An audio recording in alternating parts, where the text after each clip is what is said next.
Kula mikir Mas Fikri lek Gusti lah, Pak yo ngakon dakwah kok nang daerah koyo iki span yang jangan nggak pernah lihat orang. Ternyata sampai di lokasi pengajian sing ujungnya luar biasa. Sehingga rasa lelah, rasa penasaran, rasa itu hilang nggih demi dakwah NU atas perintah Romo Yai itu. Jadi nggak lihat siapa yang ngaji berapa orang, satu pun tetap lah saya termotivasi dari Pak Imu Dzakir guru saya, wong aku siji pidulang sampai tekan pol, kemudian Pak Bakri ngendika sewu dianggap sewu, siji dianggap sewu. Sehingga nanti tidak ada bahasa gelo lelah hanya gara-gara saya ngaji loro telu private timbang nggih tidak tetap diajar.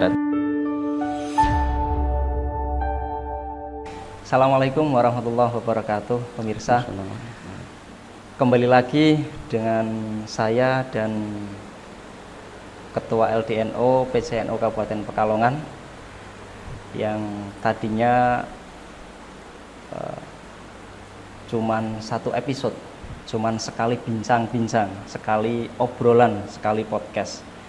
Tapi berhubung tadi di dalam obrolan itu beliau menyampaikan mumpung liburan, ya kan, sedikit ada waktu kosong, akhirnya kami memohon kepada beliau untuk bincang kembali tapi dengan tema yang berbeda, ya kan. Mohon maaf, matur suwun Pak Yai. Iya, sama-sama.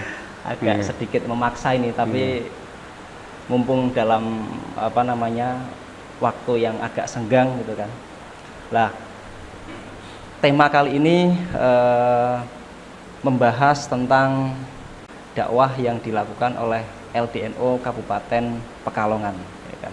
Dan pas kebetulan beliau ini kan Ketua LDNO PCNO Kabupaten Pekalongan. Jadi apalagi beliau berapa periode, Ayai? Ini tahun yang keempat. Empat ya? Yeah. Nah, ini kan berarti tepat sekali. Misalkan beliau itu mengurai lebih dalam, beliau menjelaskan lebih dalam, lebih rinci tentang dakwah yang dilakukan oleh LDNO PCNO Kabupaten Pekalongan. Nah, gini Pak Yai, langsung saja ya. Jenengan kan sudah 4 periode. Iya, 4 periode. Itu berarti satu periode 5 tahun. 5 tahun. 5 tahun kali 4 kan sudah 20 tahun.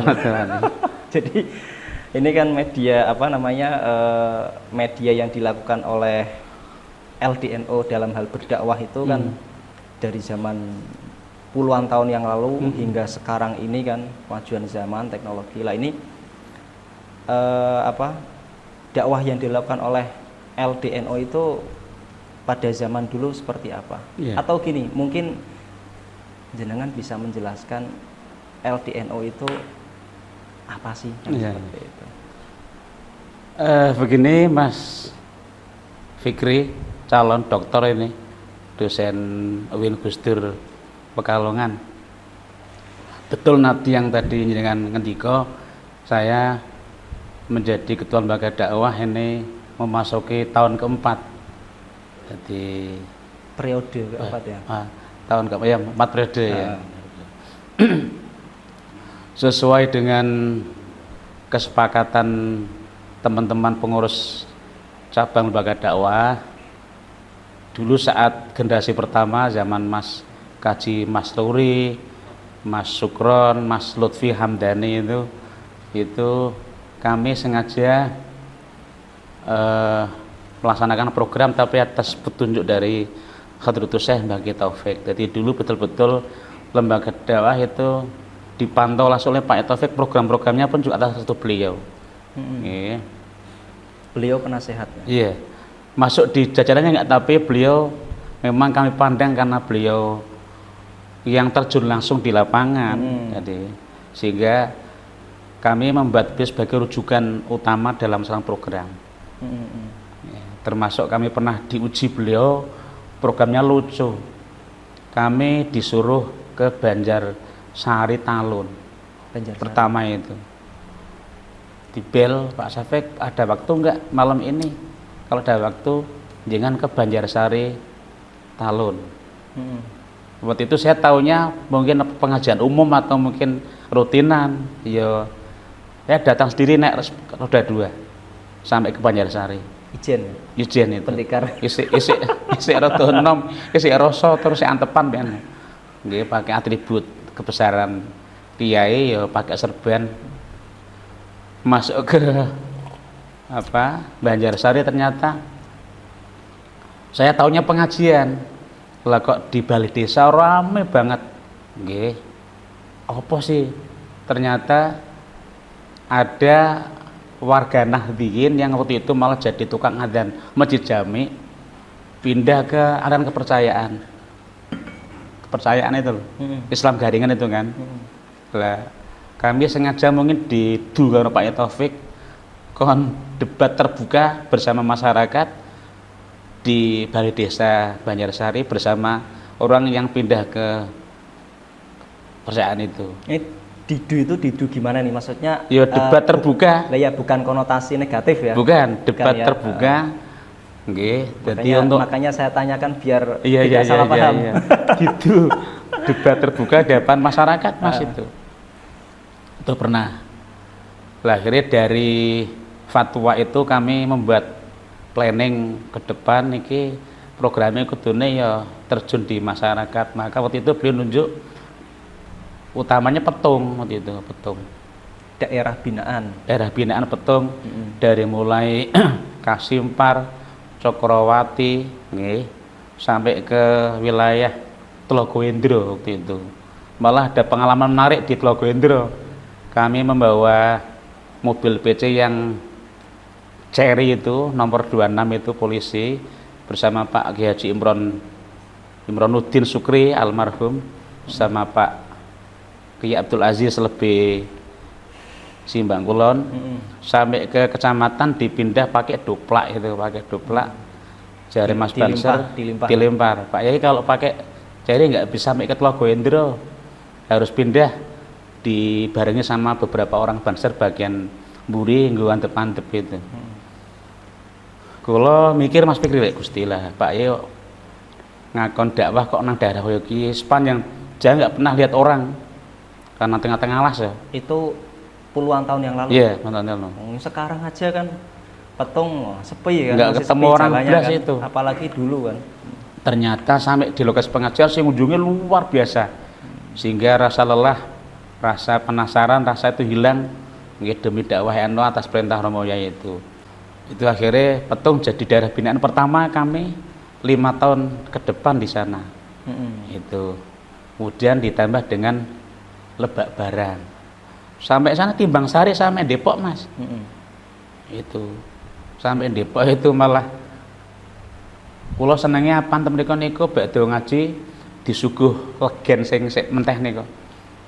Jadi perasan dari air apa nila apa air apa itu apa aren. Sari aren itu yang belum jadi gula tapi masih dimasak sampai jadi gula itu ternyata enaknya bukan main. Enak banget itu pas ada jatah waktu ngaji di Sidomulyo di Pesanggerahan, kami pulang satu rombongan bersama teman-teman PCLD NU generasi pertama itu malah ternyata sampai di wilayah pas Lempeng Desa Bantar Kulon kami nggak bisa melanjutkan pulang karena ada tanah longsor itu tanah longsor kemudian ada pohon besar yang melintang di tengah-tengah jalan. Iki priye iki nek sampai ndadak ora ditolong oleh petugas bisa jadi nanti kita bermalam di Lebak Barang. Yang hebat itu spontan ada pikiran masuk gini ada Pak Yai, ada orang yang ngalah ini kalau ke Lebak Barang lebih jauh kita ke Lolong saja. Nyun sewu kami bersama Pak Idul Manan Karanganyar itu jalan kaki aja Pak, ring Lolong P. Jalan kaki. Lah teman-teman nunggu di situ sambil ya pakai seadanya nyingkir nyingkir lemah karo wit-witan itu agak bisa untuk jalan. Tapi ternyata 1 jam nggak ada pernyataannya tanah longsor nggih. Kemudian jam 12:30 sampai Lolong kami dodok rumah pertama di Lolong setengah satu malam. dini hari ya. Iya. Saya minta tolong, langsung ada orang yang ternyata orang sana kalau ada kabar tanah longsor, ada tumbuhan besar ambruk itu malah seneng. Oh, Iya. kenapa kok seneng? Iya. Lah itu kan dimanfaatkan kayunya itu kan. Mereka bawa gergaji senso itu kan dimanfaatkan sehingga Karena dulu masih menggunakan kayu bakar iya, ya. kayu bakar. Itu pengalaman. Kemudian kalau ini kan Mas Fikri itu model dakwah, kami model dakwah kampung ngaji Jiping Mas. Berarti model dakwah yang langsung datang ke ya kan, ke masyarakat, jamaah gitu kan. Dan ada model dakwah yang sekarang kan sudah familiar ya kan? Sudah umum, sudah lumrah, media sosial ya kan. Itu juga LDNO juga menggunakan dakwah seperti itu ya. Iya. Yang program ini berarti yang dulu belum ya. Nanti dulu kan masih ada tema berikutnya lah dengan narasumber yang berbeda. Ngapunten. Ini kan tentang yang langsung cerita dari jenengan langsung saksi hidup. Saksi hidup perjuangan dakwah ya kan, model dakwahnya LDNO PCNU Kabupaten Pekalongan langsung terjun ke masyarakat. Dan masyarakatnya bukan di wilayah yang mendekati kota, tapi kan daerah yang pegunungan ya seperti itu. Bahkan mungkin LDNO pertama itu mungkin masuknya ke Petong lebih dulu kami ketimbang Taufik kayaknya. Waktu itu kayaknya lebih dulu kami yang masuk. Taufik belakan berarti kan tahun 2017 ya atau 2006 atau Vicky. Iya. Tapi kan itu kan satu kesatuan. Iya, satu kesatuan. Bukan berarti mau dahulu atau siapa yang terakhir, bukan. Tapi di sini saling nyupport ya. Saling mendukung ya kan, saling memotivasi ya kan, saling bahu membahu ya kan, saling. Iya, Bang, timnya sana juga kami kenal semua, ada Pak Jiriskon, ada Pak Noval, ada itu atau Vicky. Malah pos-pos semua itu malah, tapi militan banget itu. Nah, cuman kami akhirnya bagi tugas, bagi wilayah. Kami di daerah yang belum disentuh oleh Taufik kemudian jalan seperti apa adanya. Dan kayaknya model dakwahnya sama Mas. Ngaji kuping itu kan, jadi langsung ke majelis ya. Iya. Jamaah datang mendengarkan materi, kemudian ada dialog interaktif antara narasumber kiai dengan audien dengan peserta pengajian. Ya, temanya tema wakiyah. Nah, itu kan model dakwah LDNO yang pertama ya, yang langsung terjun ke masyarakat. Dan yang kedua model dakwah LDNO yang melalui media sosial. Nanti ada pembahasannya lagi.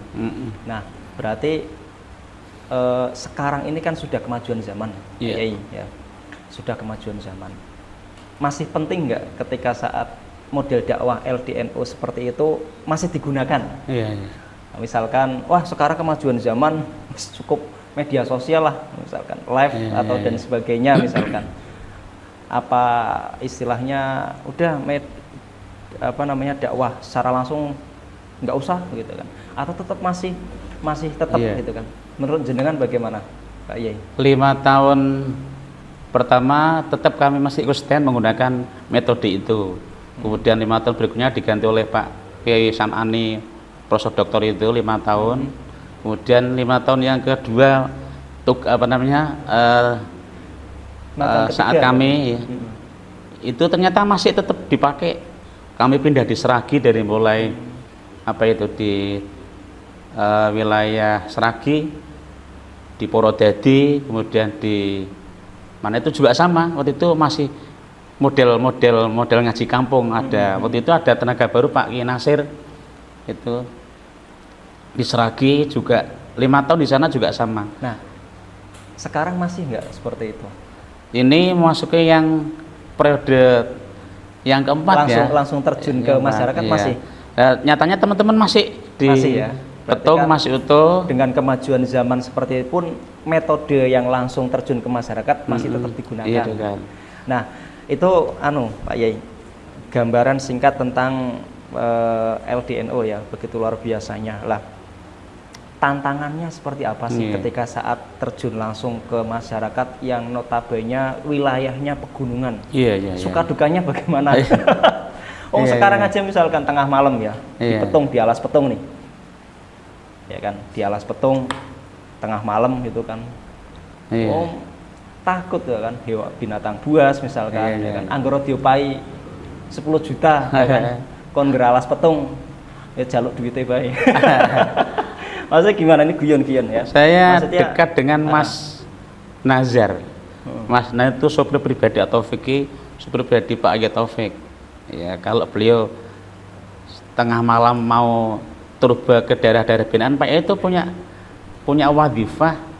Dulu ketika masih sehat itu sering beliau secara pribadi ngajak Mas Nazaruddin itu turba ke daerah-daerah binaan Taufik. Masya Allah. Mula beliau kok paham betul nama-nama Wilayah. daerah itu karena beliau sering tanpa sepengetahuan santri, beliau ngajak Mas Nazar nilai daerah-daerah. Mantau ya. Kayak mantau itu.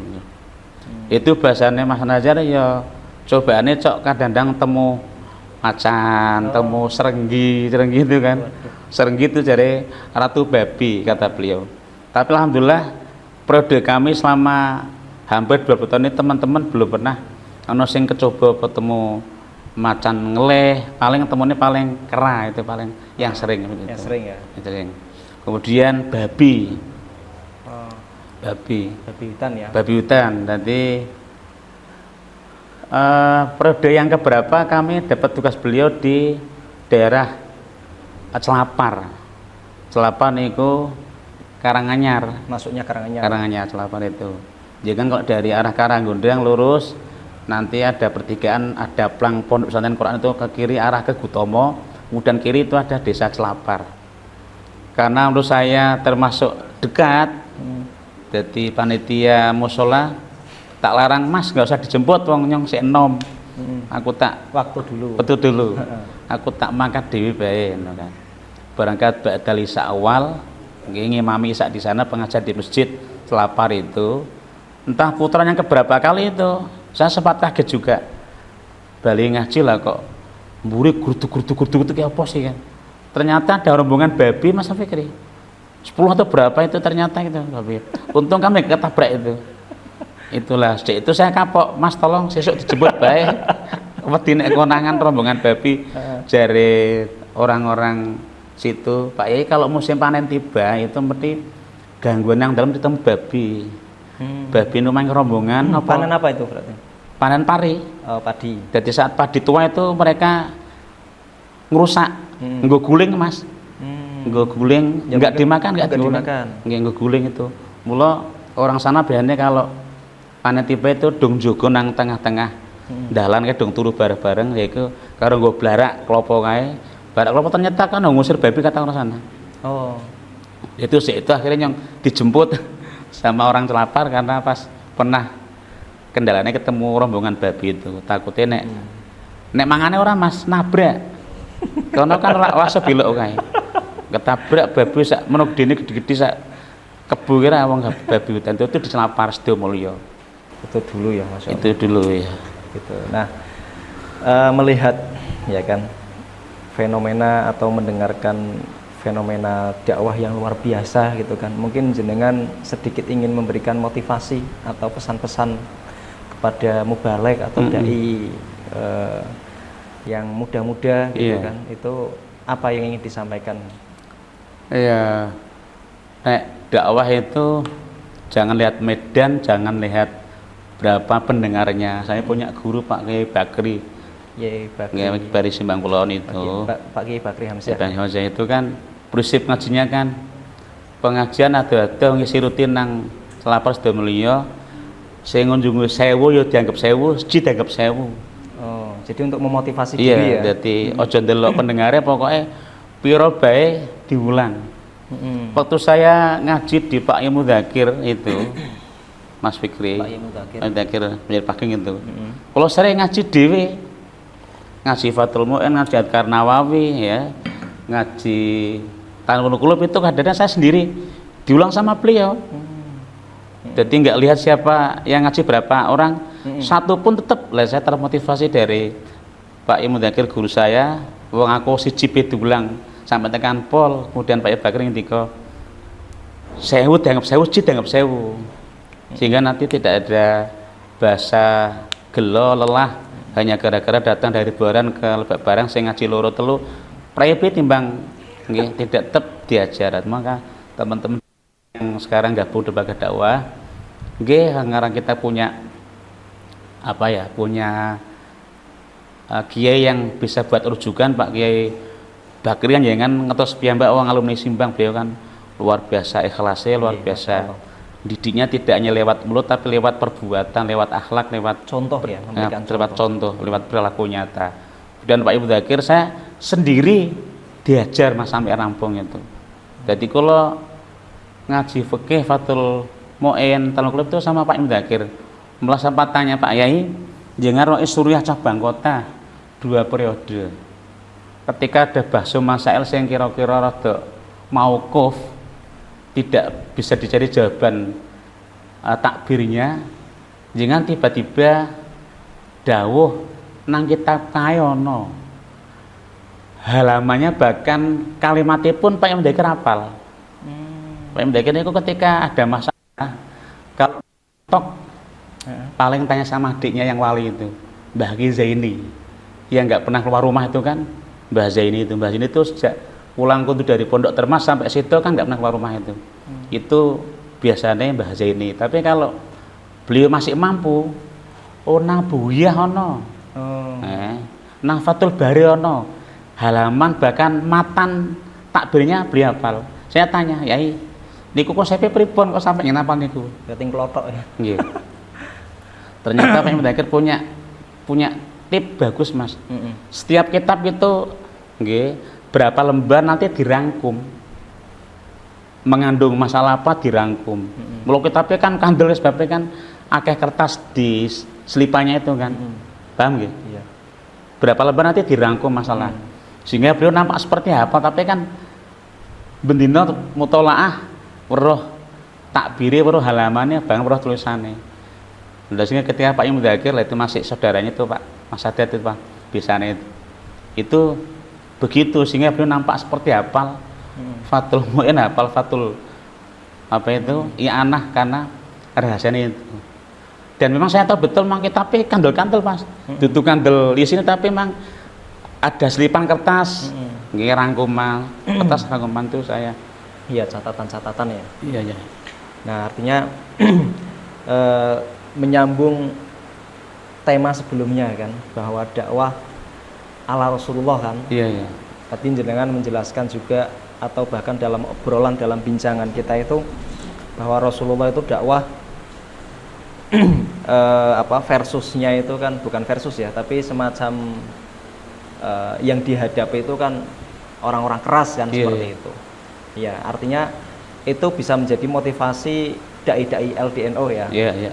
Itu belum apa-apa gitu. Belum apa-apa. Jadi kalau dibilang masuk lewat alas ya kan ke daerah-daerah yang daerah pegunungan itu kan, itu berarti motivasinya juga mengingat dakwahnya Rasulullah ya. Itu belum apa-apa kan, ketika Rasulullah dakwah kan ya kan dihujani, katanya dihujani batu ya kan. Berarti ketika saat masuk ke seperti itu ya belum begitu ini ya.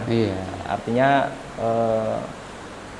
itu bagian dari motivasi teman-teman dai atau mubaligh dalam hal menyampaikan apa tentang agama Islam ya di daerah-daerah seperti itu. Nah, mungkin bisa dijelaskan secara singkat Pak Yai, saat ini bagaimana untuk LDNO, apa namanya yang dilakukan LDNO saat ini bagaimana? Itu kan cerita dulu ya kan, ketika saat beberapa tahun sebelumnya lah. Saat ini mungkin jenengan bisa menceritakan apa namanya model dakwah LDNO saat ini gitu kan. Mungkin melalui media sosial secara umum gitu kan. Nanti tetap ada yang secara rinci ada bagiannya. Terus yang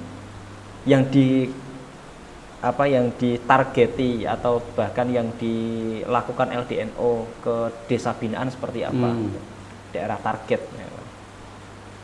Pesan yang paling kami ingat Pak Kiai Musleh ya, Tanfidiyah cabang itu.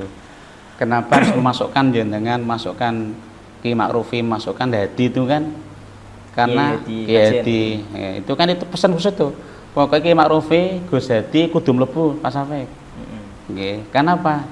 Beliau tahu bahwa sekarang model dakwah yang sekarang bisa merambah sampai ke sana kan yang ada seperti ini yang model dakwah Iya. lewat ini nih, sehingga media sosial juga ya. itu pesan khusus dari beliau. Berarti Jadi, nanti ke depan ini beliau-beliau harus ikut iya, bincang-bincang iya, ini iya, iya. dengan tema yang Jadi- berbeda. Oke, siap. Nanti ya tetap yang model lama tetap kita pakai, tetap mm. ngaji kuping tetap pakai, tapi Tetap, yang ya. ini itu memang pesan khusus dari Pak Ki Muslih tadi. Harus Ki Ma'rufi Gus Hadi jenengan sendiri kemudian harus masuk itu karena melihat keadaan zaman seperti ini, jadi Kemajuan zaman ya. maju zaman, jadi model dakwah. Kita juga harus mengikuti ya Iya. kan. Bukan zaman yang ikuti tapi kitanya mengikuti Iya, zaman iya. ya kan. Itu Tapi Pak Ki tetap Muslih yang ada nyuruh. prinsip ya seperti itu. Nah, mungkin cukup ya Ya, seperti monggo, ya. ya. Nah, nanti bisa disambung lain waktu ya kan. Begitu pemirsa, bahwa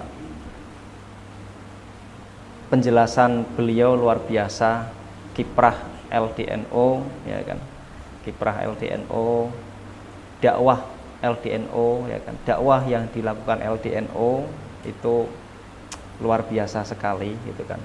Ada dua model ya kan, model langsung datang ke masyarakat memberikan materi ngaji ya kan, materi ngaji kepada masyarakat, ke daerah-daerah di pegunungan ya kan, karena wilayahnya Kabupaten Pekalongan itu kan ada pesisir, ada pegunungan, bahkan pesisir juga ngisi ya dulu yang kemarin di Wonokerto ya itu ya. Nah, itu juga ke daerah pesisir, ke daerah pegunungan itu juga tidak ditinggal meskipun dengan kemajuan zaman yang notabene sekarang menggunakan media sosial. Jadi selain media sosial, tapi dengan kemajuan zaman ini juga masih tetap menggunakan dakwah langsung terjun ke masyarakat, memberikan materi ngaji kepada masyarakat, ya kan, memberikan pengajian kepada masyarakat sehingga bisa diikuti melalui media sosial dan juga bisa diikuti dengan face to face ya kan, ketemu secara langsung kan, seperti itu. Apalagi wilayah Pekalongan Kabupaten itu kan begitu luas seperti itu. Nggak tahu ini untuk wilayah Wonokerto masih lanjut atau bagaimana? Atau nunggu biasanya daerah bawah kita manfaatkan saat nanti Ramadan. Oh gitu. Ada program Quran, safari safari ya itu. Momentum Safari ya, momentum berarti ya. Seperti itu. Ya udah hampir jamnya udah ini nih. Gitu ya. Ngapunten matur suwun Pak Yai atas waktu dan materi-materi yang disampaikan. Itu saja dari kami ya kan. Mohon maaf ya kan. Mungkin bisa disambung lain waktu oleh pemateri lain dan juga moderator atau host yang lainnya. Sekian dari saya. Wassalamualaikum warahmatullahi wabarakatuh. Waalaikumsalam warahmatullahi wabarakatuh. Ya.